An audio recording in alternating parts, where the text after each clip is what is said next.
Download aplikasi Tarbiyah Sunnah di handphone Anda. Tersedia di Google Play dan App Store. Assalamualaikum warahmatullahi wabarakatuh. Innal hamdalillah nahmaduhu wa nasta'inuhu wa nastaghfiruh. Wa na'udzu billahi min syururi anfusina wa sayyiati a'malina. من يهده الله فلا مضل له ومن يضلل فلا هادي له وأشهد أن لا إله إلا الله وحده لا شريك له وأشهد أن محمدا عبده ورسوله يا أيها الذين آمنوا اتقوا الله حق تقاته ولا تموتن إلا وأنتم مسلمون وبعد.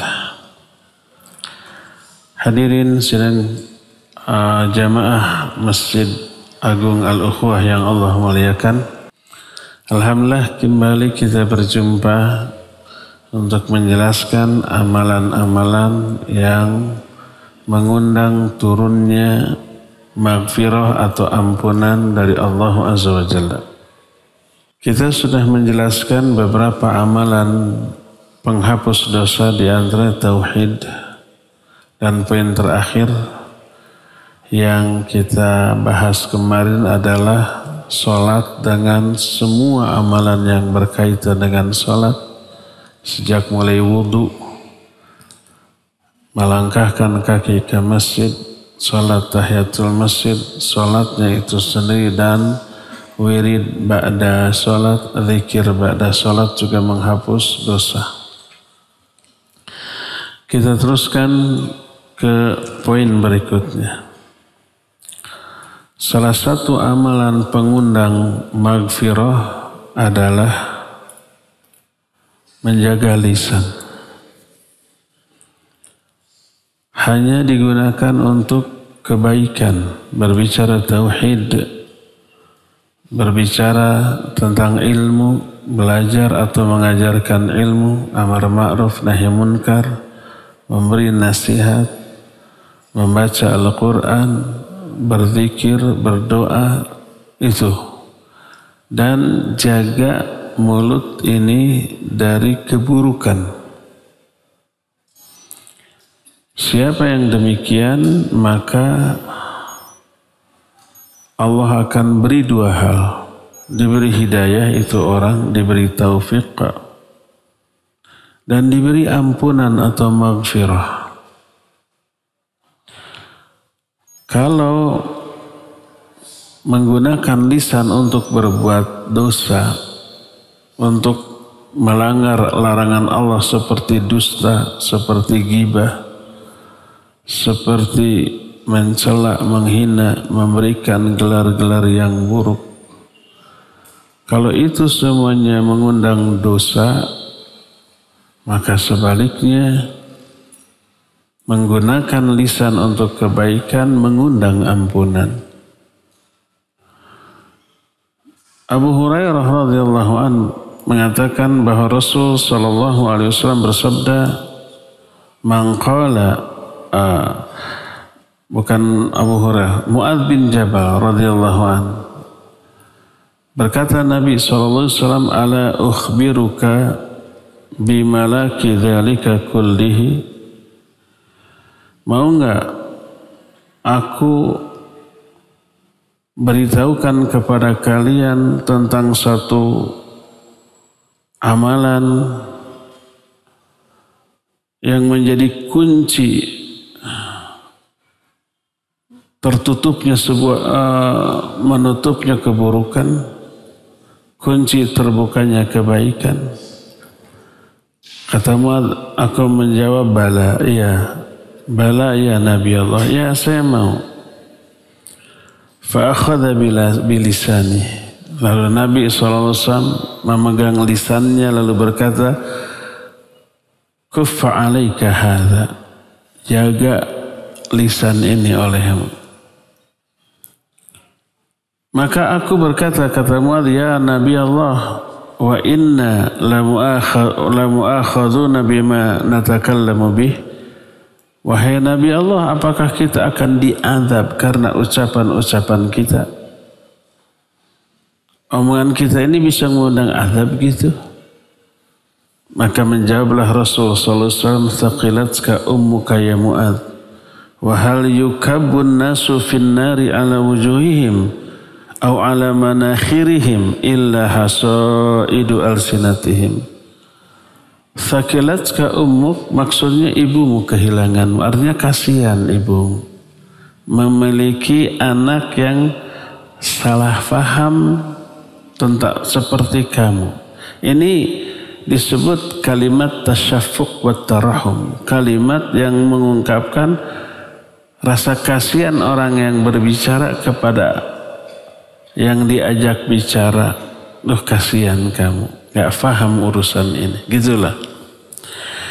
Lalu Nabi SAW menyatakan, tidaklah manusia dibolak-balikan wajahnya di atas api neraka kecuali karena mengumbar lisan-lisan mereka. Karena tidak mampu mengendalikan lisan-lisan mereka. Jadi siapa orang yang tidak bisa menjaga lidahnya, lisannya, itu mengundang dosa. Apapun bentuk penyimpangan lisan ini, menyakiti, menghina, melecehkan, berdusta, bergibah, memfitnah, dan seterusnya, maka itu mengundang dosa. Maka sebaliknya, menggunakan lisan untuk kebaikan mengundang ampunan sebagai lawan dari dosa. Sebagaimana firman Allah Azza wa Jalla dalam Al-Quran, dalam surah Al-Ahzab, Allah berfirman, "Ya ayyuhalladzina amanu taqullaha wa qulu qawlan sadida yuslih lakum a'malakum wa yaghfir lakum dzunubakum." Hai orang-orang yang beriman, bertakwalah kalian kepada Allah. Wa qulu qawlan sadida, dan katakan olehmu perkataan yang baik. Maka akibatnya yuslih lakum a'malakum wa yaghfir lakum dzunubakum, Allah akan mensolehkan amal-amal kalian dan mengampuni dosa-dosa kalian.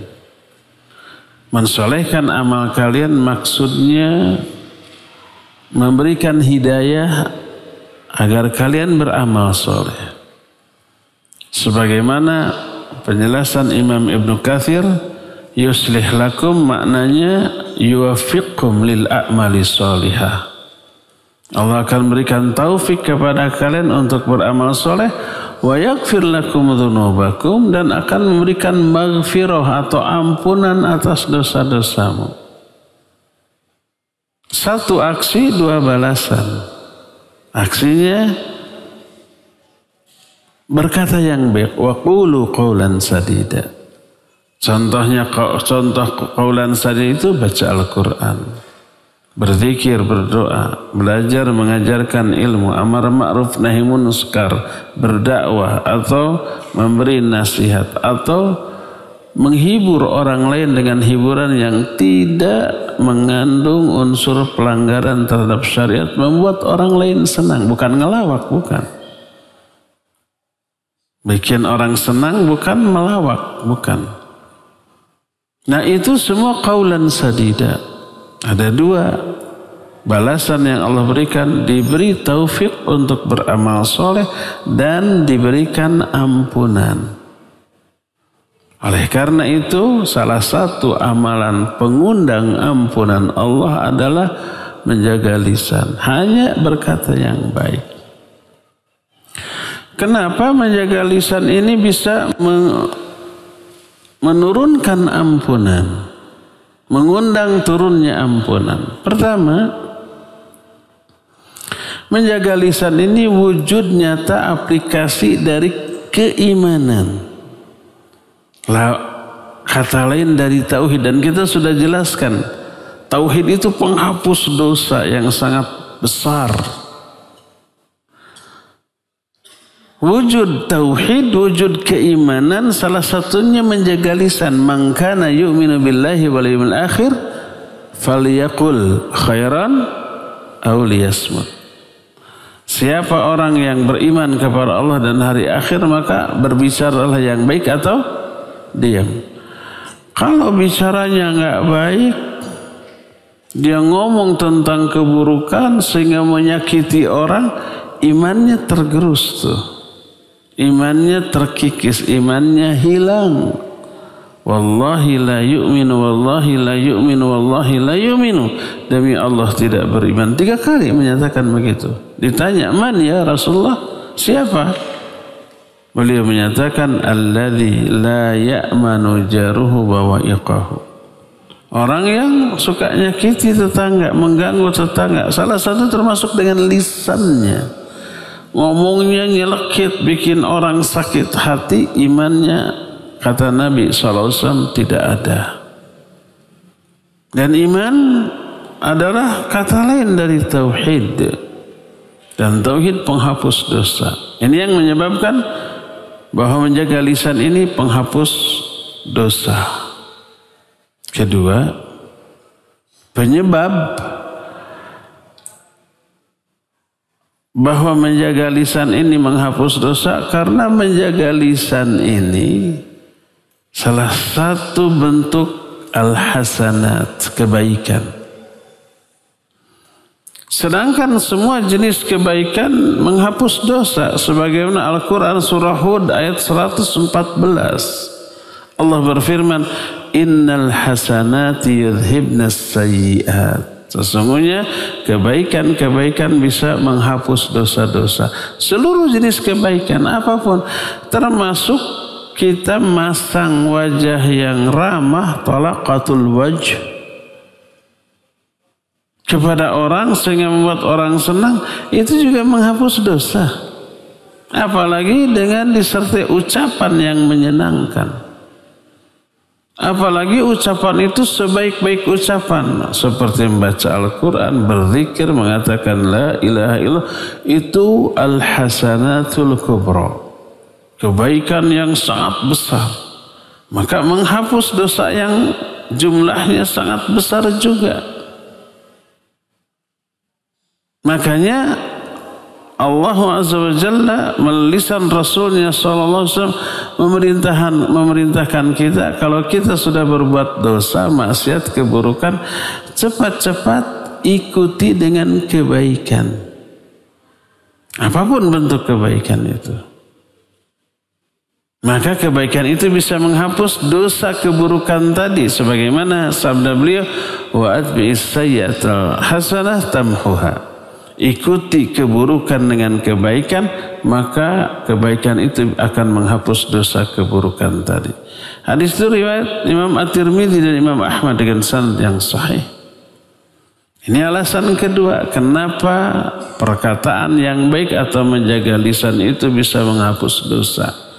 Karena itu adalah al-hasanat, kebaikan. Dan semua kebaikan itu bisa menghapus dosa-dosa kita. Alasan ketiga, kenapa menjaga lisan itu bisa menghapus dosa-dosa? Karena menjaga lisan menyenangkan hati orang, membuat orang bahagia, membuat orang merasa aman, tentram, nyaman, yakin bahwa dirinya tidak akan disakiti oleh kita. Dan ini hakikat dari seorang muslim begitu. Al-muslimu man salimal muslimuna min lisani wa yadi. Seorang muslim yang hakiki adalah muslim yang muslim lainnya selamat dari gangguan lisannya dan juga tangannya. Tidak pernah menyakiti. Walaupun hanya dengan omongan. Bahkan dengan ekspresi. Kan ada ekspresi yang membuat orang tersinggungnya. Jebi gitu, ngalelewe, jebeo, itu membuat orang tersinggung. Sekali bicara yang baik, mungkin ilmu, nasihat, mungkin saja sesuatu yang membuat kita senang, bahagia. Dan membahagiakan orang lain merupakan amal yang paling dicintai oleh Allah Azza wa Jalla. Sebagaimana sabda Rasul sallallahu alaihi wasallam dalam hadis yang diriwayatkan oleh Imam At-Tabrani dalam kitab Al-Awsat. Syekh Al-Albani menyatakan hadis ini sahih dalam kitab Sahih At-Targhib wa Tarhib. Berkata Nabi sallallahu alaihi wasallam, "Inna min ahabbil a'mali ilallahi sururun tudkhiluhu ala qalbil muslim." Sesungguhnya di antara amalan-amalan yang paling dicintai oleh Allah dari amalan seorang hamba adalah sururun tudkhiluhu ala qalbil muslim, yaitu memasukkan kebahagiaan kepada hati sesama muslim. Apapun bentuknya, tidak hanya berupa perbuatan, tapi juga berupa perkataan. Perkataannya itu bikin adem, bikin tenang, bikin tentram, bikin senang, bikin bahagia. Maka karena itu termasuk amalan yang paling dicintai oleh Allah Azza wa Jalla. Tak heran sebagai orang yang Allah cintai, dicintai perbuatannya, dicintai juga orang yang berbuatnya, Allah menurunkan banyak anugerahnya kepada orang itu. Tidak hanya pahala, keridhoannya, rahmatnya, kecintaan dan kasih sayangnya, termasuk juga ampunannya, maghfirah dari Allah Subhanahu wa ta'ala. Ini alasan yang ketiga kenapa menjaga lisan ini merupakan amalan penghapus dosa. Karena itu merupakan amalan yang paling dicintai oleh Allah Subhanahu wa ta'ala. Dan Allah telah berjanji kepada siapa yang Allah cintai, Allah akan ampuni dosanya.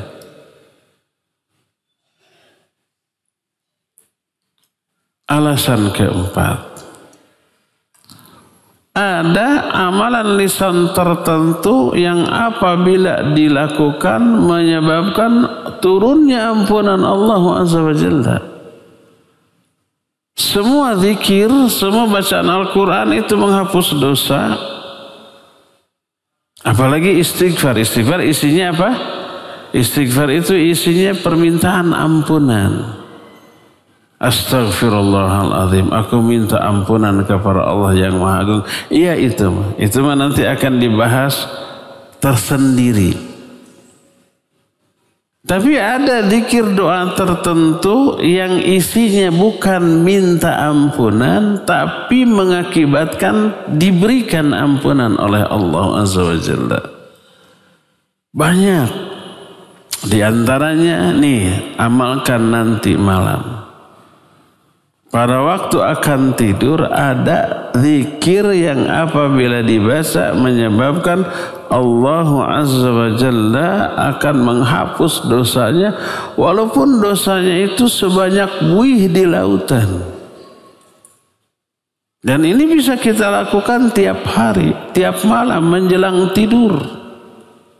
Hafalkan zikir ini. Zikir ini familiar. Sering kita dengar, sering kita ucapkan, tapi penempatannya yang tidak spesifik dibaca menjelang tidur. Sebuah hadis yang diterima dari Abu Hurairah radhiyallahu anhu. Berkata Rasulullah sallallahu alaihi wasallam, "Man qala hina ya'wi ila firasyih." Siapa orang yang ketika dia naik ke tempat tidurnya, dia membaca doa berikut.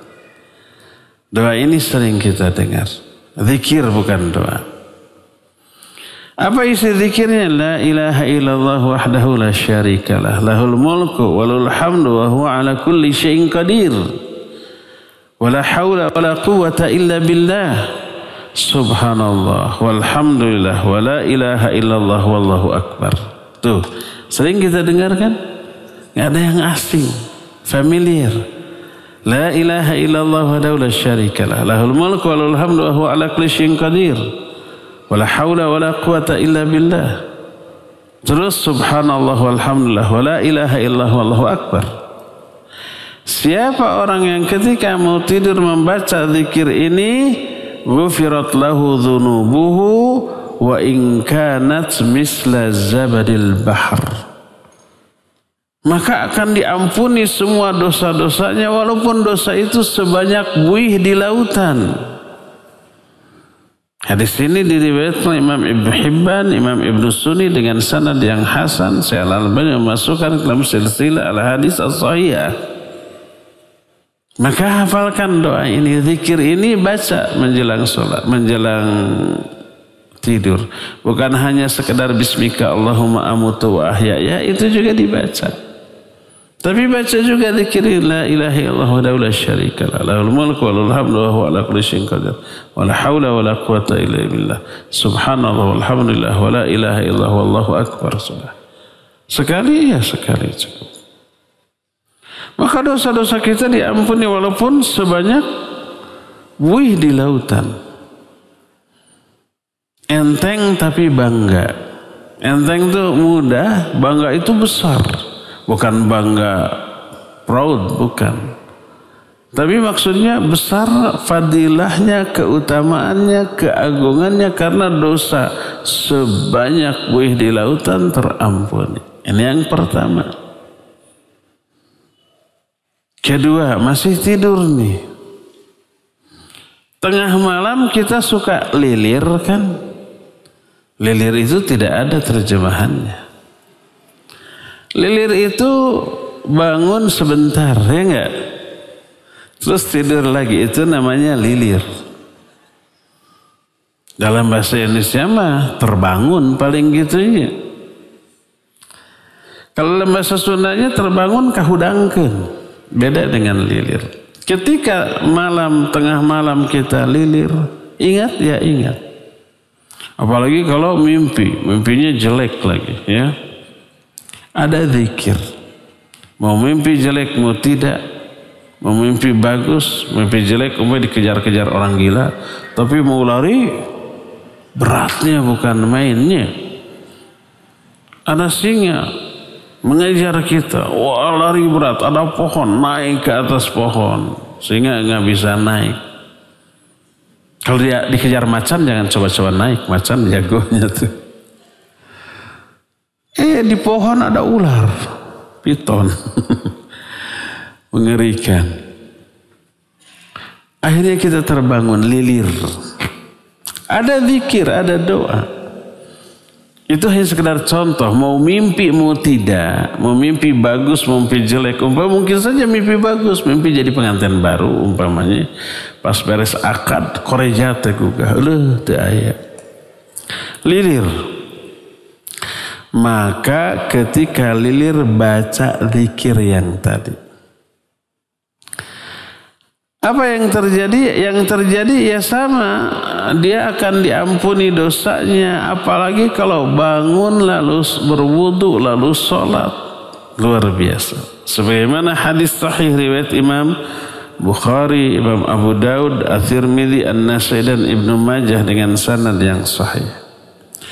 Hadis ini diterima dari Ubadah bin As-Samit radhiyallahu an bahwa berkata Nabi alaihi salatu wassalam, kata beliau, man tu'ara minal lail faqal la ilaha illallah wahdahu la syarikalah lahul mulku walul hamdu wa huwa ala kulli syai'in qadir alhamdulillah wa subhanallah wa la ilaha illallah wallahu akbar wa la hawla wa la quwata illa billah thumma qal Allahumma ighfirli auda'a ustujiba lahu fa in tawadda'a thumma shalla qubilat salatuhu. Siapa orang yang terbangun di malam hari lalu dia mengucapkan zikir, zikirnya mirip yang tadi tapi sedikit berbeda susunan kalimatnya. Zikirnya la ilaha illallah wahdahu la syarikalah lahul mulku walul hamdu wa huwa ala kulli syai'in qadir sampai di sana sama. Kesininya agak berbeda. Alhamdulillah. Kalau tadi kan wala haula wala quwata illa billah, ini alhamdulillah. Wa subhanallah wala haula wala quwata illa billah. Wala ilaha illallah wallahu akbar wala haula wala quwata illa billah. Kemudian berdoa Allahumma ighfirli, ya Allah ampuni aku. atau dengan doa lain yang dia sukai, maka dosanya diampuni dan doanya dikabulkan. Karena itu malam hari, apalagi lilirnya, lilir itu terbangunnya itu sepertiga akhir malam. Saat semua doa didengar dan dikabulkan. Yanzilu Rabbuna ila sama'i dunya hina yabqa thuluthil lailil akhir. Allah turun ke langit dunia di setiap sepertiga akhir malam. Dengan makna turun yang sebenarnya, dengan makna dan cara kaifiat yang layak bagi kemuliaan dan keagungan Allah. Dengan cara turun yang tidak sama dengan turunnya makhluk manapun. Dengan cara turun yang kaifiatnya tak ada seorang pun yang mengetahui kecuali Allah, karena itu majhul. Majhul itu tidak diketahui. Tapi wajib kita meyakini Allah turun karena keterangannya jelas. Lalu Allah menantang, siapa yang berdoa padaku hari ini, aku akan kabulkan. Siapa yang minta ampunan, aku akan ampuni. Dan siapa yang meminta, aku pasti akan berikan. Makanya antum kalau tengah malam lilir, ya lihat jam 2 sudah, berdoa saja. Baik untuk kepentingan dunia kita, apalagi akhirat kita. Jangan baca. Jangan lupa baca zikir ini. La ilaha illallah wahdahu la syarikalah. Lahul mulku wa lahul hamdu wa huwa ala kulli syai'in qadir. Alhamdulillah. Wa subhanallah. Wa la ilaha illallah wallahu akbar. Wa la hawla wa la quwata illa billah. Lalu Allahumma gfirli. Ya Allah ampuni aku. Terus tambah doa apapun yang kita inginkan. Bagi yang selama ini jomblo, silakan minta jodoh kepada Allah. Jangan tanggung-tanggung yang solehah gitu ya. Bagi yang sudah punya jodoh ingin minta lagi, silakan minta saat itu. Ya, jangan lupa juga minta doa kepada Allah agar istri pertamanya disolehahkan, diridhokan. Kalau punya nyali. Kata Allah, dosanya akan diampuni, doanya akan dikabulkan. Fa in tawaddu'a tsumma shalla qubilat salatu. Kalau dia terus berwudu lalu salatnya niscaya akan diterima oleh Allah Subhanahu wa taala. Jadi ternyata ada keterangan yang spesifik tentang zikir tertentu dibaca di momen tertentu, siapa yang mengamalkannya diampuni dosa-dosanya. Dan ini termasuk amalan lisan walaupun isi zikirnya tidak ada permintaan ampunan. Coba yang tadi dikatakan, mau tidur la ilaha illallah wahdahu la syarika lah lahul mulku wal hamdu wa huwa ala kulli syai'in qadir. Itu tidak ada permintaan ampunan, ya. La haula wala quwata illa billah. Terus subhanallah walhamdulillah wala ilaha illallah wallahu akbar. Itu enggak ada permintaan ampunan. Itu zikir hanya mengagungkan Allah Azza wa Jalla. Tapi efeknya Allah turunkan ampunan. Akibatnya Allah ampuni dosa-dosa. Walaupun dosa itu sebanyak buih di lautan. Artinya sangat banyak itu dosa. Terhapus. Dan itu bisa dilakukan setiap malam oleh setiap hamba. Maka malam hari adalah momen pensucian diri dari dosa-dosa. Dalam bentuk mengamalkan amalan tadi, mau tidurnya baca itu. Ketika malamnya lilir, baca lagi zikir yang diajarkan tadi, terus diakhiri, ditutup atau dibarengi dengan doa apapun yang dia suka, maka dosanya juga diampuni malam itu dan permintaannya akan dikabulkan oleh Allah Subhanahu wa taala. Maka kembali kepada penjelasan awal tentang makna maghfirah. efek turunnya maghfirah selain diampuni dosa, selain dibebaskan dari azab, selain mengurangi atau menghindarkan dari musibah, karena musibah itu turun akibat dosa. Musibah itu salah satu fungsinya azab atas dosa kita. Kalau dosa kita diampuni, musibah dikurangi, musibah dihentikan, musibah dihindarkan. Ada selain itu yang menjadi bonus bagi kita. Apa itu? Kemuliaan kita di mata manusia, harga diri kita, wibawa kita terjaga. Karena apa? Dosa, kesalahan, maksiat dan aib serta kekurangan kita ditutup, dirahasiakan oleh Allah Azza wa Jalla, dan itu tercakup dalam makna maghfirah. Maghfirah itu di dunianya itu dosa-dosa ditutup, dirahasiakan oleh Allah Azza wa Jalla sehingga orang tidak tahu. Terus dosa-dosa tersebut dihapus, tidak akan ada dalam catatan amal buruk nanti di akhirat. Musibah-musibah sebagai hukuman atas dosanya juga dikurangi, bahkan di stop. Nanti di akhirat selamat dari murka dan azab Allah. Termasuk di alam kubur, ya termasuk di alam kubur. Termasuk apakah di alam mahsyar? Ya, di alam mahsyar penderitaan itu termasuk bagian dari azab atas dosa kita. Di alam mahsyar aja kan azab itu sudah terasa. Matahari sangat panas, dekat 3 mil. Kita keringetan, terendam oleh keringatnya, bukan kita lah, orang-orang. Semoga kita tidak. Ada yang terendam sampai setelinganya oleh keringatnya sendiri. Ada orang yang berjalannya itu dengan wajahnya, bukan dengan kedua kakinya. Ada orang dibangkitkannya dalam keadaan buta, tuli dan bisu, serta berjalan di atas wajahnya dengan wajahnya, bukan dengan kakinya. Itu aja sudah penderitaan dan itu azab.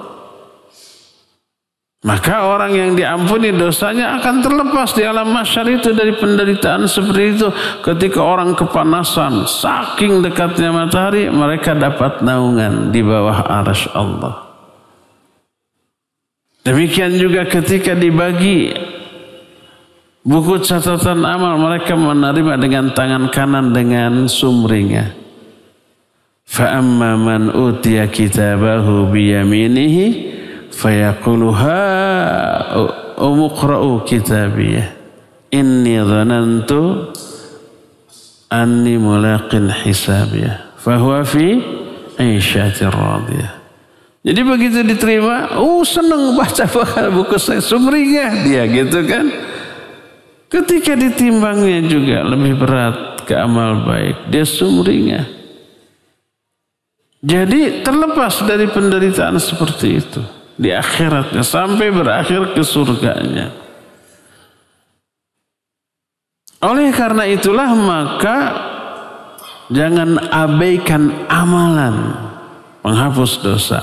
Walaupun enteng, ringan, tapi faedahnya luar biasa. Seperti kita mau tidur, kan membaca zikir tadi pertama tidak begitu panjang, kedua tidak begitu susah, familiar, sering kita dengar, mudah kita ucapkan.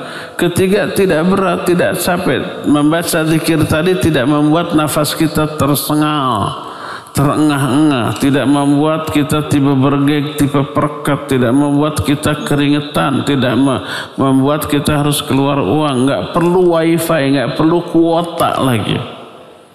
Cukup sambil ngagoler, sambil berbaling kita baca zikir tadi. Enteng, nggak sampai semenit, beberapa detik. Tapi lihat faidahnya. Dosa sebanyak buih di lautan diampuni oleh Allah Subhanahu wa ta'ala. Inilah alasan yang keempat kenapa menjaga lisan, menggunakan lisan dengan cara hanya menggunakan untuk yang baik-baik. Itu cara menjaga lisan. Itu bisa mengampuni dosa. Sebab yang kelima, menjaga lisan termasuk salah satu ungkapan rasa syukur kita kepada Allah. Mensyukuri nikmat lisan. Lisan ini, bibir ini luar biasa nikmatnya ya. Yang terutama bisa mengungkapkan apapun selain bisa makan, minum dan seterusnya. Allah berfirman, alam naj'al lahu 'ainain wa lisanan wa syafatain. Bukankah kami telah menjadikan bagi manusia 2 mata, 1 lisan dan 2 bibir. Ini nikmat yang luar biasa. Setiap nikmat wajib disyukuri. Bagaimana cara mensyukurinya? Gunakan ini lisan sesuai dengan kehendak Allah. Itulah makna syukur. Al-Ghazali rahimahullah, ini juga dikutip oleh Imam Ibnu Qudamah Al-Maqdisi rahimahullah kitab Mukhtasar Minhajul Qasidin, bahwa makna syukur adalah isti'malu ni'amillahi fi ta'atihi, menggunakan nikmat itu di dalam ketaatan kepada Allah. Kalau kita mau mensyukuri nikmat harta, gunakan untuk ketaatan, keluarkan zakatnya, infaknya, sedekahnya gitu ya, pakai nolong orang dan seterusnya. Mensyukuri nikmat lisan pakai untuk ketaatan, pakai untuk baca Quran, untuk zikir, untuk berdoa, untuk belajar mengajarkan ilmu, untuk menasihati, untuk amar ma'ruf nahi munkar, itu semuanya tuh pakai. Itu artinya mensyukuri nikmat lisan. Allah berfirman, berjanji, wa id ta'adzana rabbukum la'in syakartum la'azidannakum wa la'in kafartum inna azabi lasadid. Dan ingat ketika Allah mengumumkan la'in syakartum, kalau kalian bersyukur, la'azidannakum, pasti kami akan menambah nikmatku kepadamu. Wa la'in kafartum, kalau kamu kufur, inna azabi lasyadid. Ingat, sesungguhnya azabku sangat-sangat dahsyat, sangat pedih. Oleh karena itu, siapa orang yang menggunakan lisannya untuk kebaikan, untuk ketaatan, berarti dia mensyukur nikmat lisan, Allah akan memberikan tambahan nikmat lain akibat ketaatan melalui lisannya.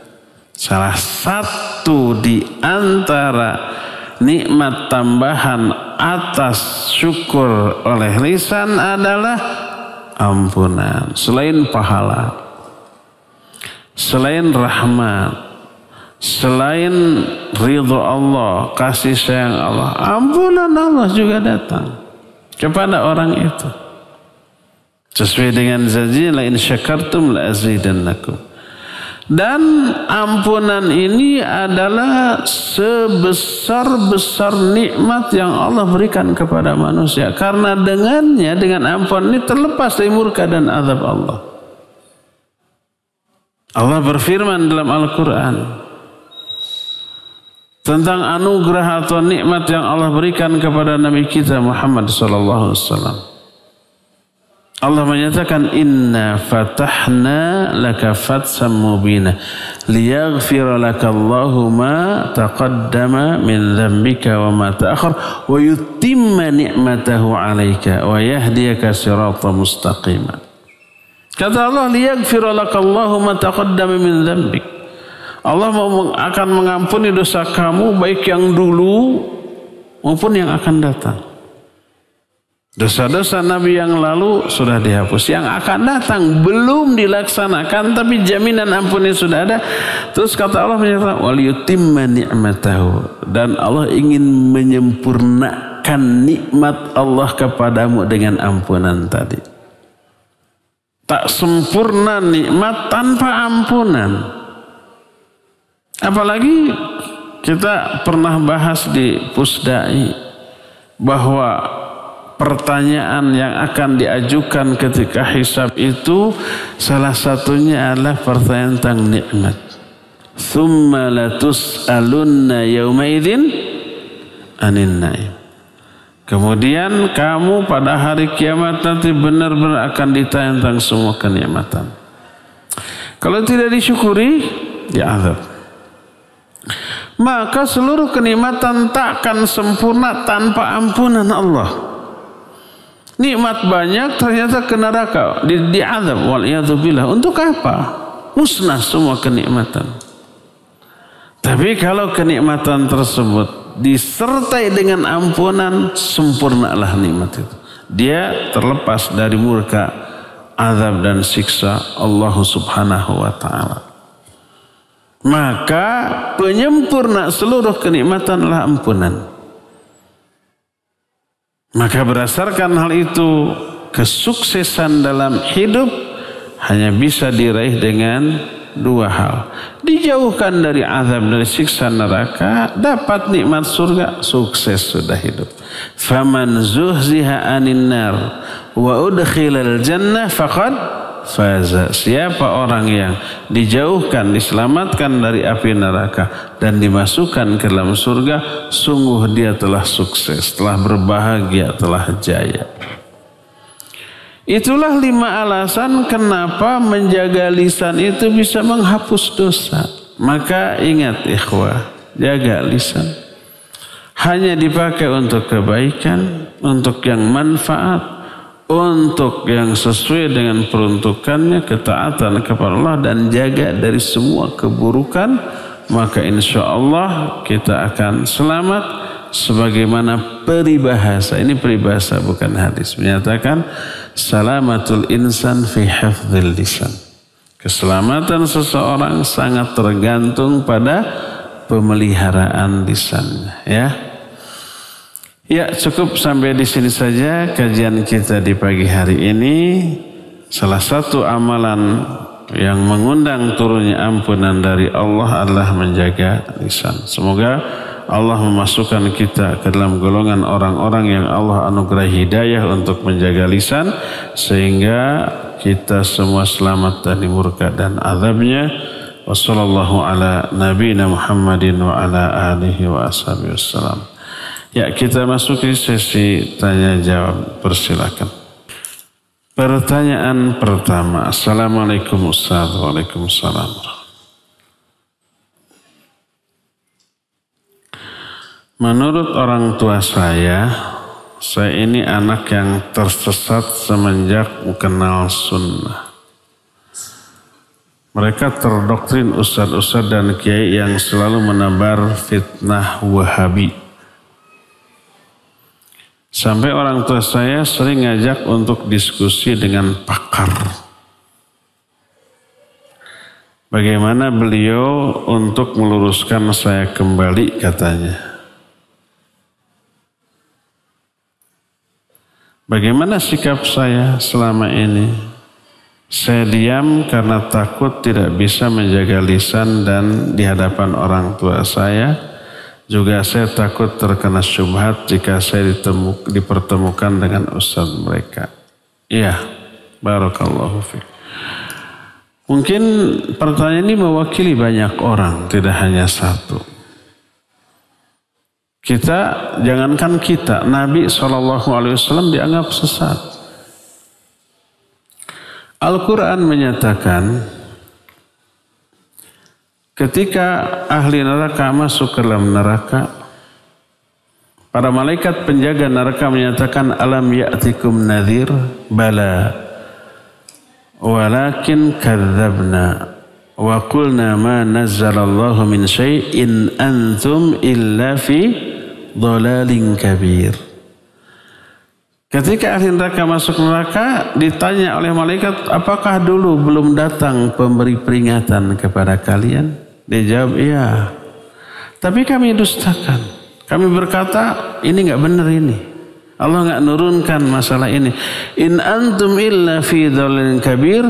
Kalian ini tidak lain kecuali berada dalam kesesatan yang nyata. Jadi ahli neraka dalam ayat ini dulu menuduh kepada orang yang mendakwahinya dengan tuduhan, kamu tuh yang sesat. Al-Quran menjelaskan begitu. Nanti di akhirat terbuka siapa yang menuduh sesat. Kalau kita berdasarkan Quran Sunnah menurut pemahaman para ulama yang ahli, para ulama as-salafus soleh, dianggap sesat, yang benar teh yang bagaimana atuh?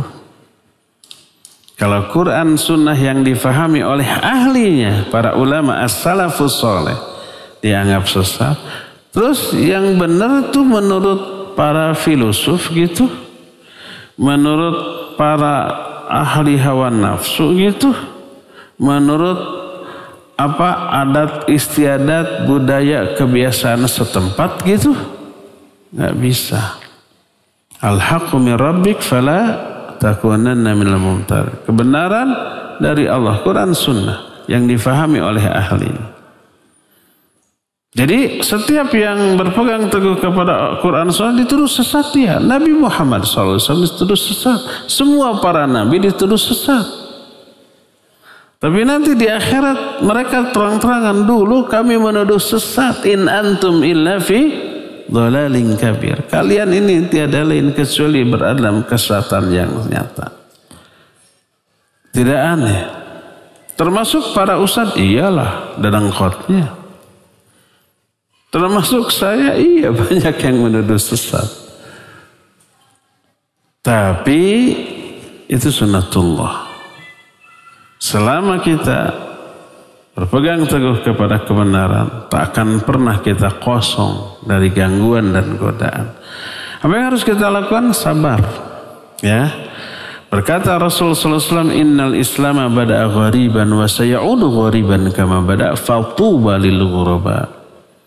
Alladzina yuhyuna ma amatan nasu min sunnati. Dalam riwayat lain, alladzina yuslihuna ma afsadan nasu min sunnati.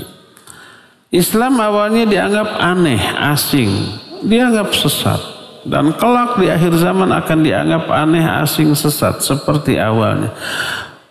Berbahagialah orang yang dianggap aneh, dianggap asing. Yaitu orang yang memperbaiki sunnahku yang sudah dirusak oleh manusia. Orang yang menghidupkan kembali sunnahku yang sudah dimatikan oleh manusia. Jadi tetaplah tegar, istiqamah. Ladeni jangan-jangan. Jangankan oleh orang awam, di sana pakar terseimbang atunya. Pakar dengan pakar juga jangan. Ada nggak ustadz-ustadz kita ditantang debat? Banyak.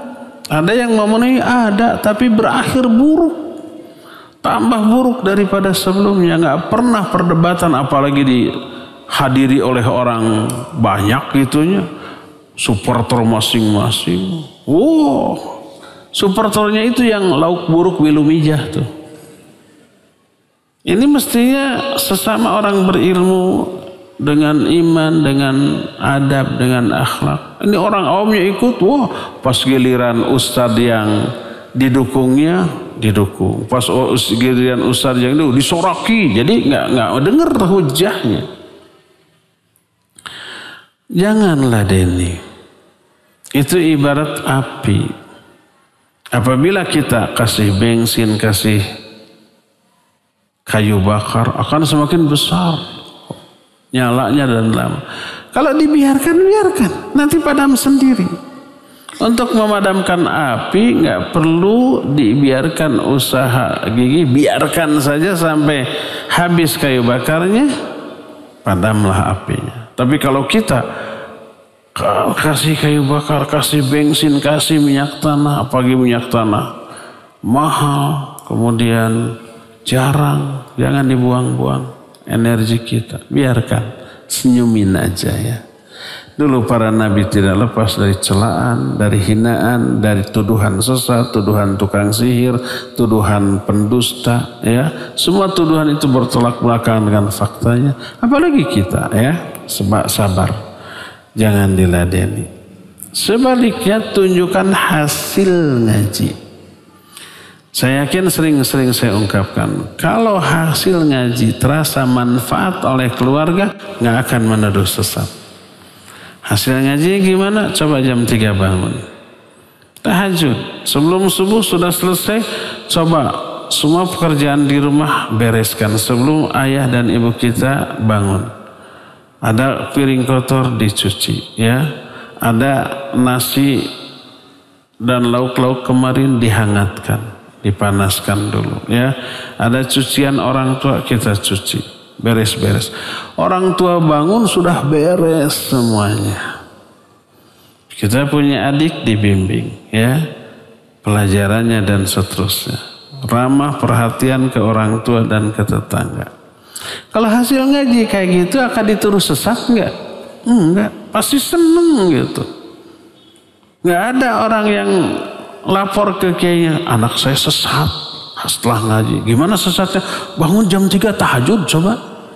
Saya bangun sudah beres semuanya. Anak saya yang bungsu jadi pinter juara ke-1 asal nama Kabocet. Itu gara-gara anak saya ngaji itu sesat banget dia. Apa begitu? Ya mungkin ya. Pasti seneng, pasti bangga gitu. Oleh karena itu maka nanti tuh bapakmu ajak ngaji biar sesoleh kamu. Bisa begitu tuh. Bapakmu nyebelin luar biasa gitu. Kata bapaknya ajak juga ibu tuh. Bareng akhirnya ngaji itu. Kalau hasil ngaji kayak gitu gak akan ada orang yang nuduh sesat ya. Tapi kalau hasil ngaji pulang rumah, bu ini beda, gak boleh. Bapak ini syirik. Kamu ini maksiat. Jadi segala salah.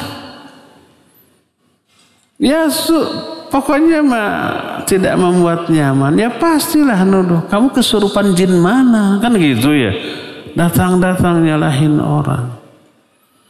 Itu yang paling penting, tunjukkan hasil ngaji. Bagaimana jika kita sudah berazam? Azam itu apa? Berazam mungkin ya, bertekad dengan ain dan zai, mim, azam, tekad. Di transliterasinya jadi azam, a z a m, azam gitu ya. Bagaimana jika kita sudah berazam untuk tobat tapi melakukan lagi dosa, lalu tobat lagi, tapi tetap melakukan dosa lagi? Apakah tetap Allah akan memberikan maghfirah pada kita, sedangkan kadang jadi malu sama Allah karena dosa terulang lagi dan ana rasa putus asa? Syukron, afwan. Kalau kita dosa terus tobat, salah satu syarat tobat adalah bertekad tidak mengulang lagi. Berhenti dari dosa itu, menyesal dan bertekad tidak mengulang lagi. Maka sah tobatnya, diterima dan menghapus dosa. Lalu suatu saat tanpa direncanakan, tanpa diniatkan, terjerumus lagi ke dalam dosa. Karena situasi, karena keadaan, terjerumus lagi. Tanpa direncanakan. Maka ini dosa baru yang harus ditobati tanpa merusak tobatnya yang lama. Begitulah seterusnya. Baik dosanya dosa yang sama atau dosa lain. Tapi kalau umpamanya seseorang berdosa lalu tobat. Tapi sementara cooling down dulu Tapi nanti suatu saat akan mengulang lagi. Berarti ada niat, ada tekad untuk mengulang lagi, maka tidak sah tobatnya. Tobatnya tidak diterima, tidak menggugurkan dosa, tidak mengundang pahala, ampunan, enggak. Kalau ada rencana untuk mengulang lagi. Umpamanya nih, orang mabuk, sakit. Akhirnya kata dokter, hentikan. Akhirnya udah saya berhenti sementara. Tapi kalau sehat lagi, maju lagi. Tidak sah tobatnya. Atau judi, aduh kalah wae, bokeh. Udahlah selama bokeh tobat.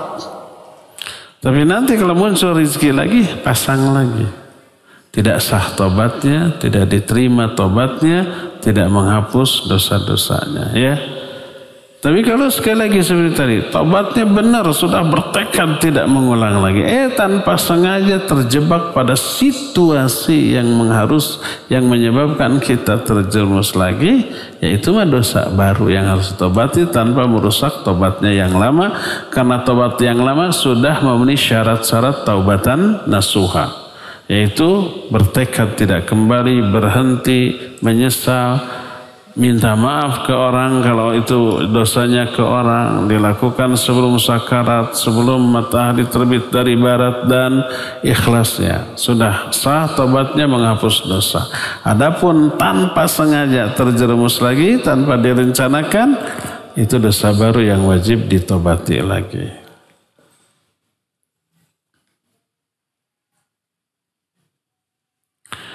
Apakah berdoa ketika sujud dan berdoa sebelum salam makbulnya sama?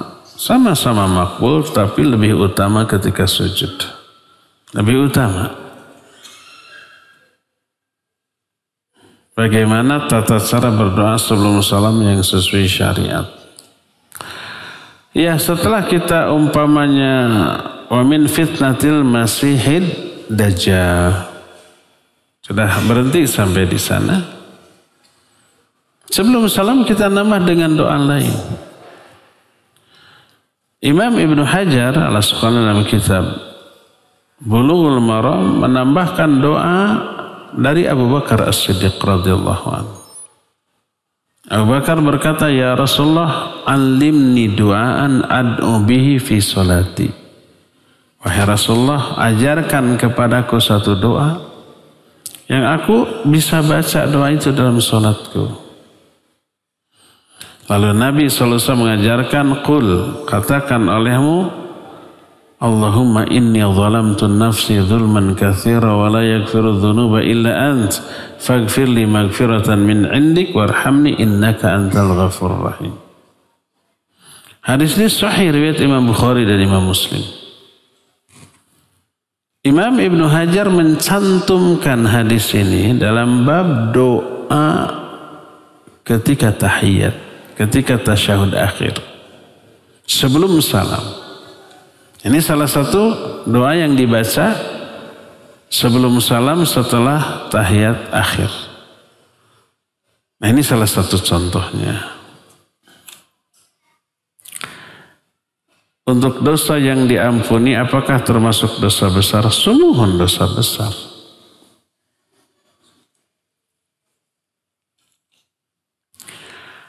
Bagaimana hukumnya kalau kita sholat sunnah tahiyatul masjid sementara kajian sedang berlangsung? Karena sholat sunnah tahiyatul masjid, karena sholat sunnah tahiyatul masjid adalah ibadah sunnah, sedangkan mendengarkan ceramah agama adalah wajib. Berarti dalam hal ini mendahulukan ibadah sunnah daripada yang wajib. Itulah produk akal. Jadi kesimpulannya begitu. Merujuklah kepada sunnah Nabi SAW.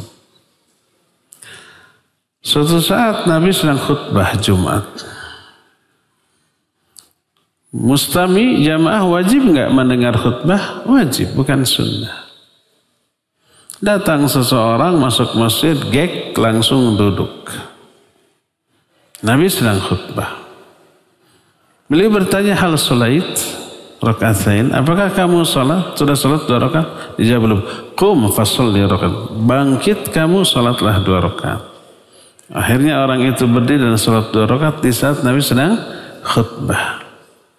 Padahal mendengarkan khutbah itu hukumnya apa?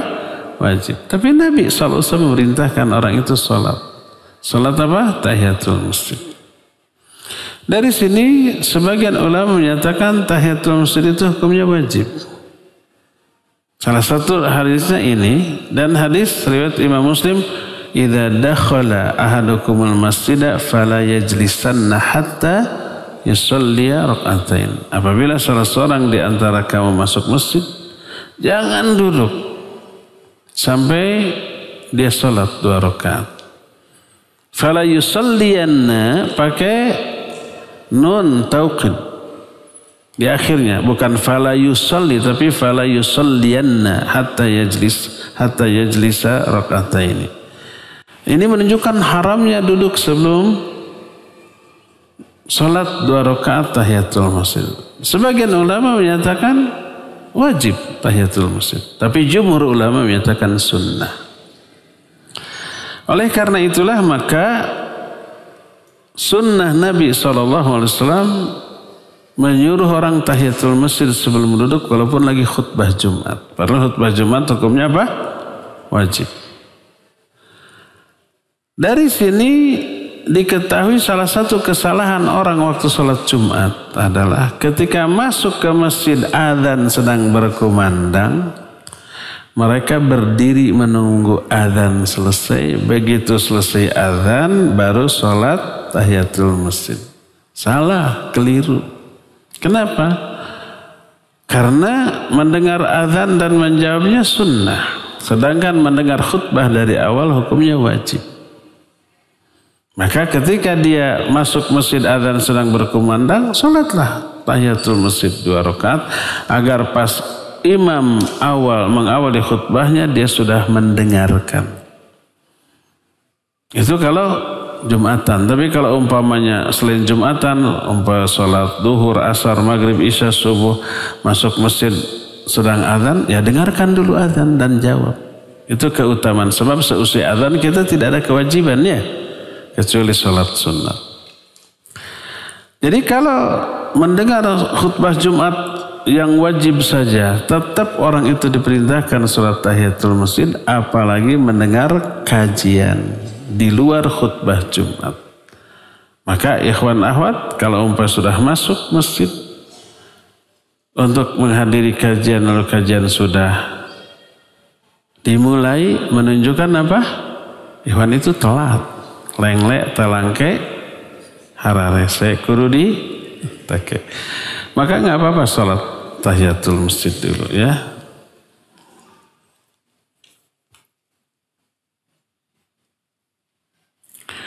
Apakah orang yang sudah berhaji dosa-dosanya diampuni sampai kita meninggal? Enggak, sampai haji aja. Setelah haji lalu berbuat dosa lagi ya dosanya dicatat lagi, enak aja. Ini yang menyebabkan seusai haji orang teh maksiat lagi. Dosanya sudah haji, dosanya diampuni sampai mati. Salah, sampai haji. Nanti setelah haji dosa lagi dicatat lagi. Kemarin ada tuh orang rajin ke masjid sebelum haji. Setelah haji karena jet lag, karena capek, seminggu libur ke masjid. Apa alasannya? Sudah tercover oleh sholat di Masjidil Haram.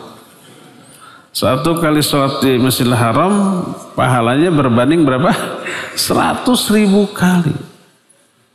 100.000 kali itu bisa mengcover berapa puluh tahun tuh.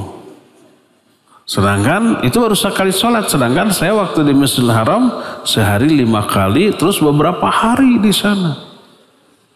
Wah itu mah 1000 tahunan hirup. Ini keliru, salah ya. Jadi ketika kita sholat di sana betul 100.000 kali, ketika di sini kita tidak sholat, dosanya itu luar biasa ya.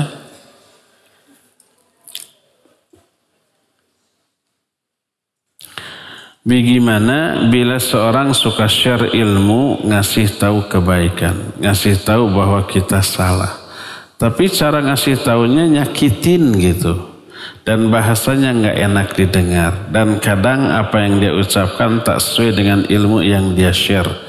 Bagaimana? Apakah kita harus ngikutin apa yang dia bilang? Iya, selama isinya benar ikutin. Umpamanya ada orang tidak pernah sholat, kita lagi duduk ngong azan, kata orang itu, itu udah azan, ayo sholat. Bari dia mah ngaleos. Isinya benar nggak? Benar. Dia dapat pahala nggak? Dapat pahala. Dari menyuruh sholatnya dapat pahala. Sekaligus dia dosa besar karena dia sering nggak sholat. Kitanya gimana? Ikuti omongan dia. Udah adzan, jangan ngobrol terus, udah berdiri langsung wudhu langsung ke masjid. Walaupun dianya sendiri bertolak belakang antara ucapan dengan perbuatannya. Biar itu tanggung jawab dia. Tanggung jawab kita mengikuti nasihat yang isinya kebenaran. Ya, jadi kalau ada orang menasihati kita, tapi dia sendiri tidak begitu, itu dosa dia. Dan kalau dia menegur kita dengan cara yang kasar, umpama kita salah, kita lagi kajian ngobrol, itu salah kita, ditegur oleh panitia, kamu mau masuk neraka ya? Kamu itu dajjal apa? Kamu turunan iblis apa? Diem, tahu nggak? Umpamanya ya. Maka dia berdosa. Terus kita gimana, sakit hati? Enggak, kalau mau sakit hati. Tapi tetap isi pesan dia agar kita diam itu harus kita ikuti. Diam, jangan ngobrol wae. Itu ketika ngaji, gitu ya. Jadi kesalahan dia ketika menegur adalah tanggung jawab dia, dosa dia. Tanggung jawab kita adalah mengikuti isi pesannya yang baik, yang benar, ikuti ya.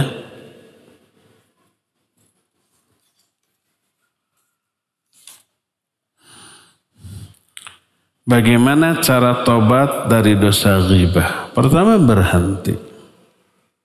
Jangan gibah lagi. Kalau gibahnya itu sedang ngaji, gibah dua dosanya. Pertama, ngeganggu orang, yang kedua gibah. Saya selalu nyindir ibu-ibu yang suka ngobrol ketika ngaji. Kehel tuh dah. Dan ngeganggu konsentrasi buyar. Berhenti dari gibah. Kedua, menyesal. Ketiga, bertekad tidak mengulang lagi. Saya nggak akan gibah-gibah lagi. Nah, keempat, apakah harus diberitahukan dan minta maaf ke orang yang digibahinya? Ataukah tidak?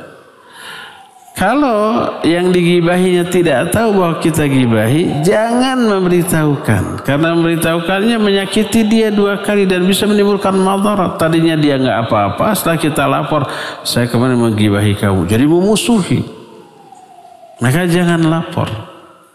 Apa yang kita harus lakukan? Ralat gibahan kita kemarin. Kalau kita menggibahi dia di hadapan 3 orang, panggil lagi 3 orang ini. Ada ralat nih. Kemarin saya bilang si fulan, si fulanah jelek begini-gini. Itu salah, saya keliru, saya keusap setan gitu. Si fulanah tidak sejelek yang saya omongkan. Ralat itu yang kedua. Puji dia, ya, ungkit kebaikannya dan mintakan ampunan untuknya. Maka dengan cara itu insya Allah dianggap sudah tobat dari ghibah. Terakhir ya, jangan ada lagi yang nanya. Suami saya suka datang ke orang yang pintar, ke profesor gitu. Ke orang yang pintar dalam garis miring bisa. Yang tidak sesuai syariat Islam alias dukun. Dukun itu bukan orang pintar, orang bodoh. Kalau pintar nggak akan jadi dukun dia.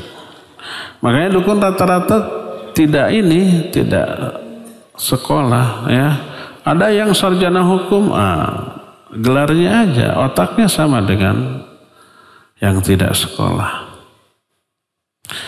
Saya selalu mengingatkan kalau perbuatan itu salah, tapi suami tetap melakukan di belakang saya. Bagaimana saya menyikapi dan menjelaskan sedangkan saya belum cukup ilmu? Iya. Cukupkan dulu ilmunya dengan cara baca dulu artikel tentang hukum kedukun. Bila perlu hafal dalilnya, Qur'annya, hadisnya, qaul ulamanya. Kalau enggak, tulisan itu berikan. Pak, ini ada tulisan ini gimana? Gitu aja. Semoga Allah memberi hidayah. Oh, enggak boleh ya. Oh, syirik ya. Gitu. Jadi sampaikan ilmu dengan berbagai macam cara. Kalau kita yang menyampaikannya madarat, coba tulisan atau ceramah, ya, pedaran ustadz dengan dalil yang lengkap, perdengarkan kepada dia. Atau nih, Pak, ini ada ceramah bagus tentang tauhid. Ada yang pembahasan tentang dukun masuk ke dia. Semoga itu jadi jalan hidayah. Jadi pertama, tetap sampaikan ilmu bagaimanapun caranya. Kalau tidak melalui kita, bisa melalui tulisan, bisa melalui orang lain, bisa melalui ceramah dan seterusnya. Kedua, doakan. Semoga Allah memberikan hidayah kepada kita. Nah, yang terutama coba ajak ngaji yuk. Di mana? Di Ukhuwah. Nah, boleh nanti ditanyakan? Boleh. Boleh nanti bertanya langsung, diskusi sama ustadznya langsung gitu ya. Atau boleh dalam pertanyaan seperti ini. Ya, itulah yang kita lakukan. Cukup ya sampai di sini. Insyaallah kita akan jumpa kembali di pertemuan yang akan datang. Subhanakallahumma bihamdik asyhadu an la ilaha illa anta astaghfiruka wa atubu ilaik. Walhamdulillahirabbil alamin. Wassalamualaikum warahmatullahi wabarakatuh.